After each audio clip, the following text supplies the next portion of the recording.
You collapse into bed exhausted. 2 hours later, you are staring at the ceiling.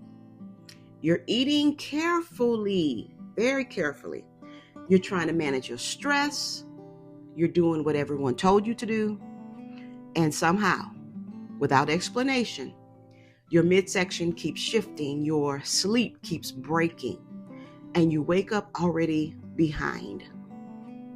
And the most frustrating, or should I say exhausting part, is not any of those symptoms. Is that you can't find a reason for them. Why is this happening? Well, if that's you, I want you to stay with me today, okay? Because in the next 15 to 20 minutes or so, I'm going to give you the explanation that no wellness protocol and no 3 a.m. Google search has given you yet, okay?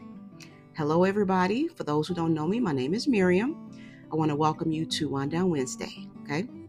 So, y'all, today we're talking about what I call the cortisol drift, what it is, why it's happening specifically to your body right now, and why understanding it literally changes everything, okay? So, let's get into it, y'all. I want to start by dismantling something. So many women believe that they are struggling right now because their life got harder. Their willpower got weaker, or their body just started falling apart as they got older. I hear this all of the time, y'all. I just need more discipline. I used to be able to handle this. I don't know what happened to me. Well, none of that is the mechanism. And I want you to hear that clearly. Because the story that you've been telling yourself about why you're struggling is not accurate. It is not supported by the biology. So here's what's actually happening, okay? Estrogen and progesterone are not just reproductive hormones. They are your body's natural cortisol modulators. They act as a buffer on your HPA axis, your hypothalamic pituitary adrenal axis, your brain adrenal stress circuit. When your stress response activates, estrogen and progesterone dampen it. They are the shock absorbers. As those hormones decline during perimenopause, that buffer disappears, not gradually, not gracefully, it withdraws. And your cortisol, with nothing dampening it, rises. The SWAN study, the study of women's health across the nation, it tracked over 3,000 women for 17 years. And one of its findings was that overnight cortisol rises approximately 25% during the perimenopausal transition. Now, this is independent of lifestyle, independent of how stressful your life actually is, independent of what you ate, how you exercised, how much you meditated.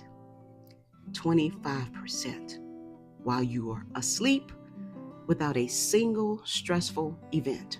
That is the cortisol drift. It is a biological event, and it has been running in your body quietly, persistently, for longer than you know. Let's talk about a couple of mechanisms, about 3. The first one is the buffer loss. So what is that? The HPA axis is a feedback loop.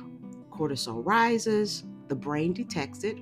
Estrogen and progesterone help signal the axis to stand down.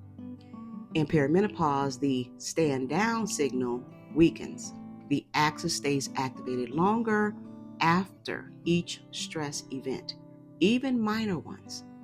The stress response they used to resolve it in 20 minutes now takes hours. Your body is carrying cumulative, unresolved activation from dozens of micro stressors every day. Now, why does this matter? This is why the tools that worked, say, in our 30s don't work now like they used to. Yoga, a walk, a glass of wine. These were sufficient when the buffer was intact. they are not sufficient interventions for a dysregulated axis that's running without hormonal dampening. You're not failing the tools that you've been using. The tools are inadequate for the biology that you have now, which means the stress management strategies that served you well, say in your 30s, are not designed for the biology you have right now. I'm not saying that they're not useful. So you didn't outgrow them because you got worse at managing stress. You outgrew them because your body's stress architecture fundamentally changed. Still implement the tools, but there's more to it. Mechanism 2, the storage signal. So what is that? Cortisol's primary evolutionary job during a stress response, flood the bloodstream with glucose, emergency fuel for preparing the body to run or to fight. Insulin responds exactly as it should. It clears that glucose by storing it as fat, visceral fat. That's that deep abdominal tissue. Now, this type of fat has more cortisol receptors than any other fat tissue in the body. It is disproportionately responsive to the cortisol signal. This is why abdominal fat accumulates in chronic stress states specifically. Okay? Y'all, visceral fat is metabolically active. It produces its own cortisol. So more visceral fat leads to more cortisol, which leads to more storage signal, which leads to more visceral fat. The body has created an internal cortisol manufacturing system. This is why the storage continues even when dietary cortisol triggers are reduced. Now, why does this matter? No nutritional intervention fully resolves a cortisol storage signal.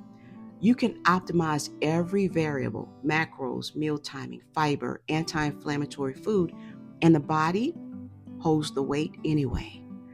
Not because the food choices are wrong, because the nervous system has not received the signal that the threat is over. Which means the weight is not there because of what you ate. It's there because your body does not feel safe releasing the weight yet. And that distinction between a calorie problem and a survival signal is the difference between an intervention that works and one that does not. Third mechanism is the rhythm collapse. So what is that? Cortisol is supposed to follow a diurnal curve, peak sharply in the morning, which is your cortisol awakening response, then declines steadily, reaching its lowest point in the evening to allow sleep onset. The cortisol drift disrupts this curve in two directions. The morning peak may blunt, meaning you have low morning energy, and the evening decline may flatten, so you have that wired feeling at bedtime. The 3 a.m. wake up is the most clinically consistent symptom. Cortisol has a natural uptick in the early morning hours as the body prepares to wake. When the cortisol drift is running, this uptick is amplified, pulling women out of deep sleep between 2 a.m. and 4 a.m. Now, why does this matter? You have been treating the 3 a.m. wake up as an anxiety problem, racing thoughts, worrying, inability to get back to sleep. Now, listen, the anxiety is real, but it is downstream of the cortisol event, not the cause of it. Treating it as anxiety addresses the symptom, not the mechanism. Sleep deprivation from chronic 3 a.m. waking further elevates cortisol, creating another self-reinforcing loop, which means the 3 a.m. wake up is not anxiety waking you up. It is a cortisol curve that no longer knows when to come down, and the anxiety you feel in those hours is cortisol's physiological calling card, not a sign that something is mentally wrong with you. So let me tell you what the cortisol drift actually looks like. You ready? What it looks like in your body.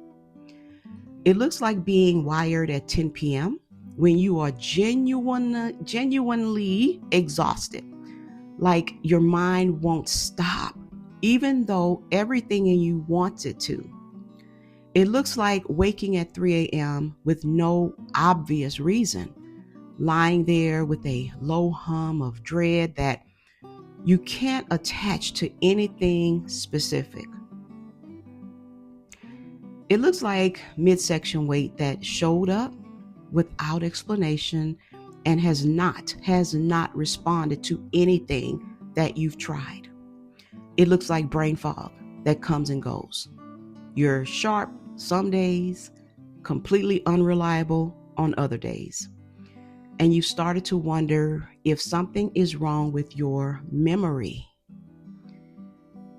And if this sounds familiar to y'all, it looks like an energy crash in the afternoon that no amount of sleep the night before seems to prevent. You're still tired at 3 o'clock in the afternoon. And it looks like a version of yourself that you recognize as you, but just slightly off. A little bit more reactive, a little less resilient, a little harder to access. Y'all listen, if 2 or more of those are running for you right now, then I want you to know that this session, this video was built for you, okay? And what I want you to do, y'all, I want you to drop in the comments, please, which of these you're experiencing right now. And I want you to be really specific. I want you to tell me which one is loudest. And y'all, I'll read every comment probably like within the first 24 hours. And what you tell me helps shape what I talk about next, okay? Now you know what the cortisol drift is. You know why it is running. The buffer loss, the storage signal, the rhythm collapse. You know that it is biological, not behavioral.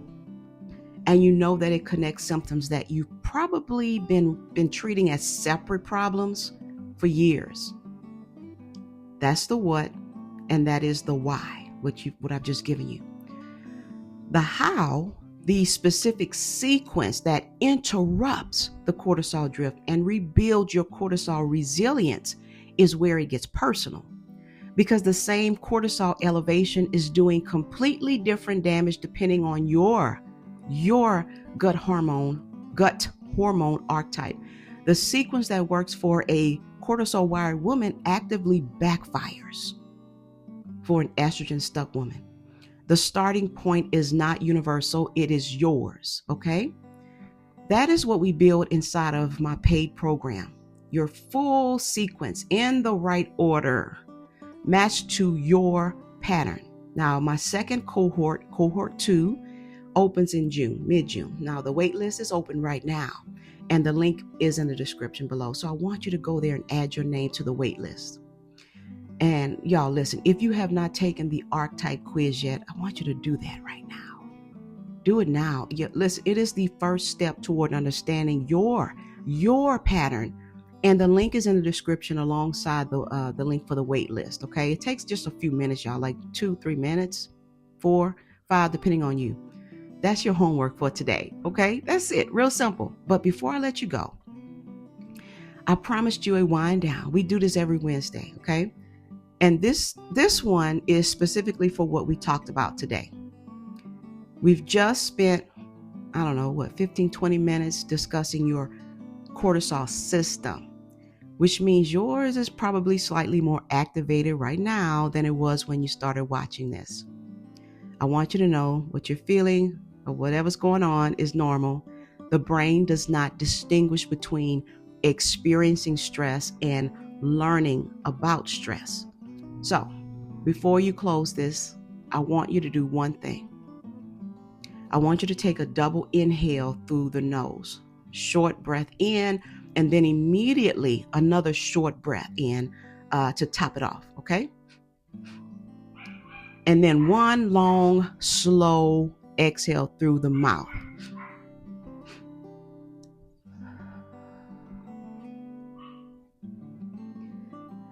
Y'all, this is called a physiological sigh.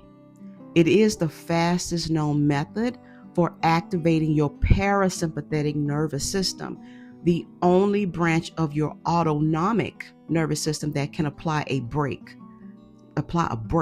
to an active cortisol response. Now, the double inhale, it reinflates the small air sacs in your lungs that collapse under shallow stress breathing.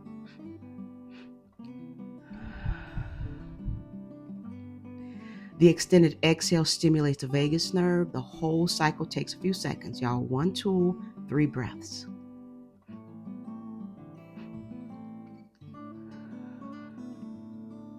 Very good. Listen, next Wednesday, we're going deeper on the 3 a.m. wake up. What is actually happening in your cortisol curve at that exact moment, why it is not anxiety, and what the research says about the specific window between 2 a.m. and 4 a.m. in perimenopausal, menopausal women. Y'all listen, it's one of the most common symptoms that I hear about, and one of the most consistently, I would say, misdiagnosed. So I want you to be here with me next week. I'll see you then. Take care. Bye.